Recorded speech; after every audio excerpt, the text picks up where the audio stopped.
Mandi, un grande mandi a tutti, care aquile. Eccoci qua nuovamente per un'altra diretta. Il mese di ottobre è alle porte e non possiamo non ricordare ulteriori ricorrenze di questo nostro amato Friuli che cadono in questo prossimo mese. Siamo reduci da una maratona elettorale in occasione delle ultime elezioni politiche del 25 di settembre del 2022 e purtroppo eh, ho toccato con mano di essere stato facile profeta, nel senso che se si vanno a guardare gli ultimi eletti al Parlamento, si noterà come sono davvero pochi, anzi pochissimi, coloro, per non dire nessuno, ecco, mh, coloro che insomma tengono davvero al Friuli, alla sua identità, alle sue peculiarità, insomma, geografiche, storiche, linguistiche, culturali, ecco, tra gli eletti. I seggi sono stati drasticamente tagliati sia alla Camera sia al Senato, la nostra è una delle regioni più penalizzate, i collegi sono oramai abnormi, il potere si sta allontanando dal territorio, soprattutto dai territori più periferici e deboli come il Friuli orientale goriziano oppure tutto l'Alto Friuli montano che è stato aggregato al Friuli occidentale, per cui la rappresentanza politica in regione ne sta soffrendo tantissimo. E quindi insomma vengono mandati a Roma insomma senatori e deputati che è facile prevedere, soprattutto nel lungo periodo,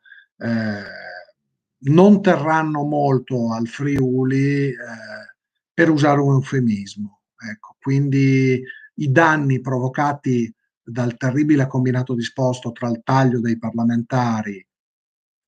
e insomma, l'incostituzionale legge elettorale politica Rosatellum Bister, insomma, sono gravi, sempre più gravi, gravissimi. Purtroppo stiamo già iniziando a toccarli con mano e insomma, se andate ad approfondire queste tematiche, insomma, nei video sulla legge elettorale, c'è un video divulgativo pubblicato recentemente, oppure nell'intervista che su queste tematiche ho pubblicato insomma quasi un anno fa, vedrete come purtroppo insomma siamo stati facili profeti, abbiamo tentato di fare il possibile, ma eh, è difficile ora rimediare a questi problemi, ora che i buoi sono scappati dalla stalla. È urgente una riforma quantomeno della legge elettorale politica, che è la terza legge elettorale politica incostituzionale consecutiva, perché altrimenti come dire, il potere tenderà sempre di più ad allontanarsi dal territorio e si verificheranno inevitabilmente sempre più frequenti e sempre più gravi episodi di sfruttamento del nostro territorio friulano, che ormai è ridotto al ruolo di colonia. Perché ormai il potere si sta concentrando nei soliti grandi centri veneziani o triestini che sempre hanno controllato il Friuli prima per privarlo della sua identità, per colonizzarlo e infine per sfruttarne le risorse anche dal punto di vista eh, ambientale, economico. E, proprio nel mese di ottobre, a questo proposito, cade insomma una tra le più importanti ricorrenze del Friuli e non solo, che è il 9 di ottobre, l'anniversario del disastro del Vajont. Ecco, il Vajont, che non è un evento che ha colpito solamente il Cadore, ma ha riguardato anche il Friuli, con molte centinaia di morti provocate anche in Friuli dall'altra ondata che ha risalito il lago. Ehm, insomma, insomma non è una casualità, ecco, non è una tragedia ineluttabile come può essere un terremoto, non è una guerra che è provocata dall'uomo, ma può essere un evento almeno in parte incontrollabile. Il Vajont è un vero e proprio disastro, per cui la stessa magistratura italiana lo ha accertato come illecito, come un vero e proprio reato. È vero, diciamo, nei 3 gradi di giudizio è stato progressivamente punito sempre meno, anche a seguito di varie riqualificazioni giuridiche, registrate in un processo davvero, davvero complicato e notevole, molto, molto complesso e difficile, ma ciò che più conta è che vi è un accertamento penale definitivo di responsabilità umana eh, per, per chi ha provocato quello che è un vero e proprio reato e quindi un illecito addirittura penale perché ha messo in pericolo l'incolumità insomma, pubblica di vallate intere vallate, sia in Friuli sia in Cadore, provocando fra l'altro 2000 morti, tra morti dispersi, il conteggio è indicativo, insomma qualcosa di immenso, qualcosa di, insomma, di molto grave causato dall'uomo. Ecco.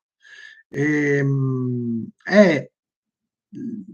diciamo l'episodio più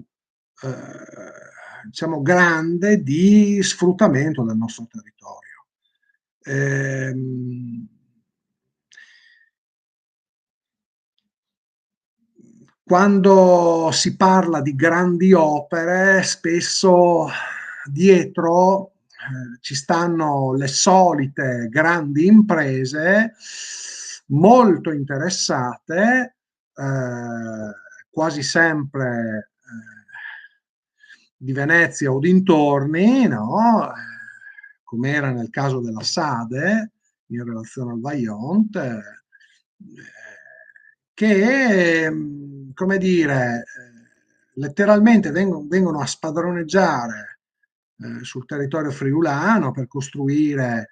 chi un ampliamento industriale, chi un'autostrada, chi un'altra diga,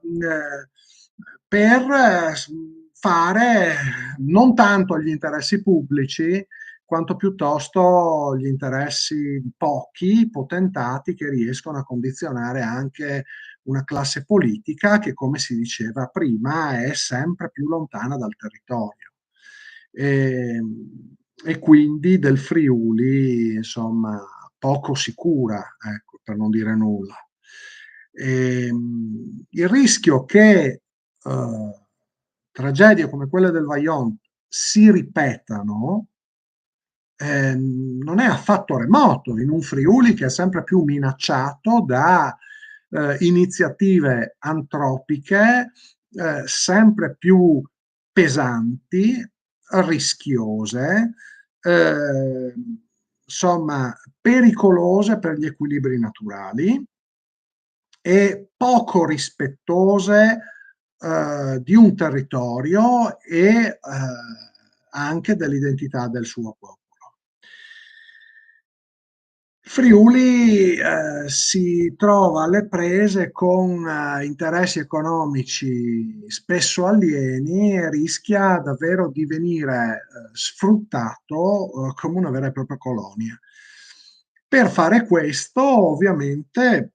viene consegnato a classi dirigenti aliene che sul posto fanno da luogotenenti per poteri sempre più lontani dalla nostra terra e dal nostro popolo. Per poter mettere mano alle risorse della nostra terra è prima necessario alienare il nostro popolo dalle sue migliori tradizioni, dalla sua cultura, dalla conoscenza della sua storia, positiva per coltivarla e negativa affinché non si ripeta. Ehm,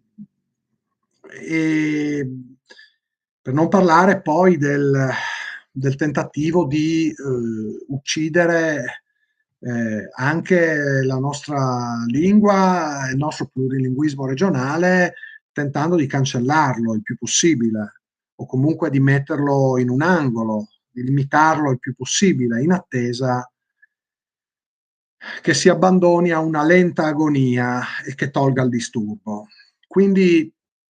insomma, il Friuli è perennemente a rischio. Friuli è perennemente a rischio e le aquile, nonostante, come dire, ricordino il piccolo Davide, sicuramente non si tirano indietro nel combattere questi grandi Golia, per cui già da anni, prima ancora che arrivassi io, hanno pubblicato ad esempio vari PDF divulgativi sulle principali ricorrenze friulane che trovate linkati sempre in descrizione e che riguardano non solamente l'evento davvero criminoso del Vajont, ma anche l'altra eh, importante ricorrenza di questo mese di ottobre, che il 21 ottobre ricorda insomma la figura dell'ultimo imperatore asburgico, imperatore d'Austria, re d'Ungheria e duca del Friuli, il beato Carlo I, che è sicuramente un modello di uomo, un modello di credente, un modello di cattolico, un modello di padre di famiglia, un matrimonio esemplare, molti figli, una bellissima famiglia. È un modello di capo di Stato, è un modello per chiunque voglia impegnarsi in politica, è sicuramente, come dire, una personalità notevole che si trovò a guerra già iniziata a ricercare la pace per tutti i suoi popoli in condizioni molto difficili, purtroppo fallì nei suoi intenti non per colpa sua, ma per difficoltà oggettivamente insormontabili. Cercò di fare il possibile per lenire quelle che erano le sofferenze dei suoi popoli che soprattutto negli ultimi anni di guerra morivano letteralmente di fame.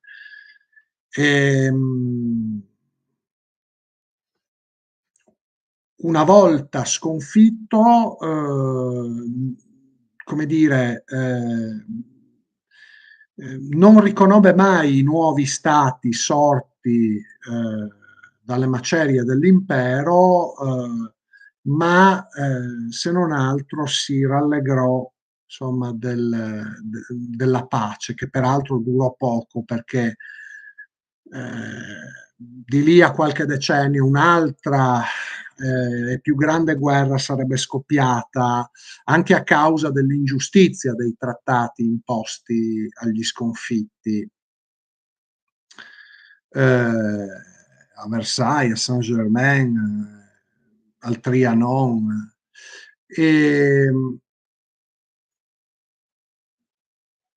è sicuramente una personalità che è ricordata con nostalgia in Friuli, soprattutto nel Friuli orientale goriziano, soprattutto nell'ambito dei domini asburgici. Eh, è una figura che ben rappresenta eh,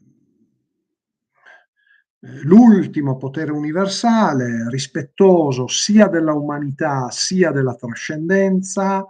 promotore delle radici cristiane dell'Europa, come dire,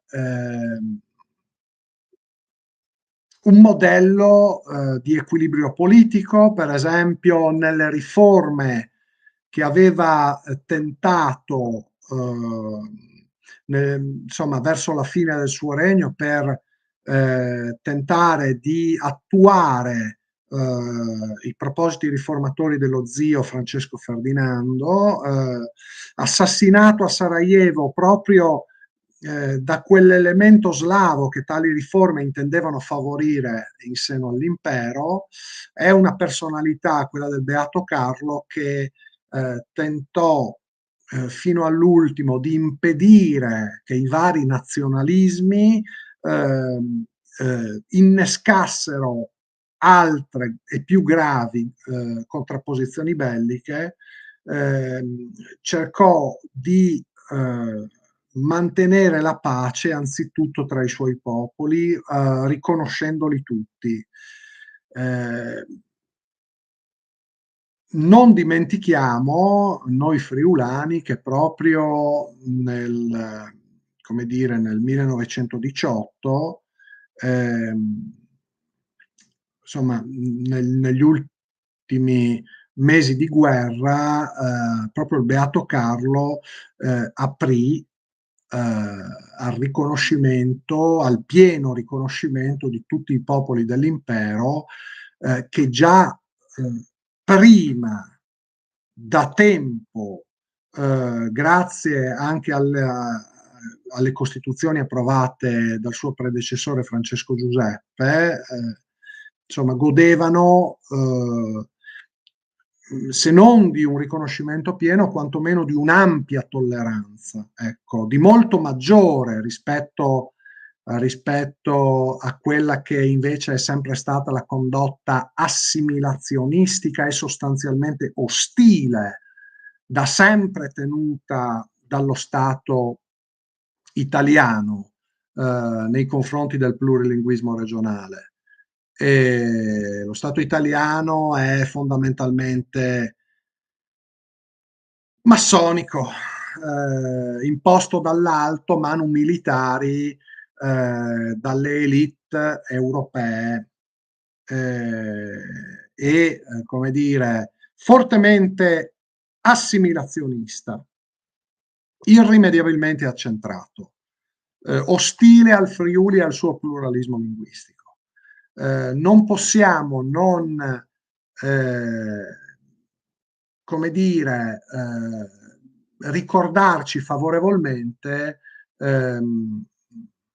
del beato Carlo I di Asburgo, che invece su queste questioni era molto più aperto rispetto allo Stato italiano, sia sabaudo, sia fascista, ma direi anche repubblicano.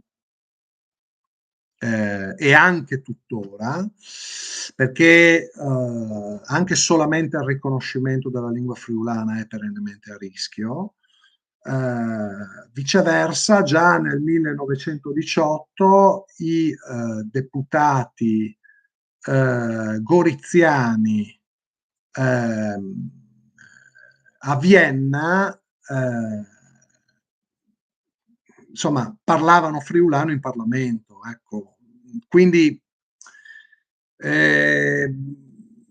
ricordiamoci della nostra storia, anche di quella più scomoda, e invochiamo anche l'intercessione di questa grande personalità, di questo riferimento che è stato insomma anche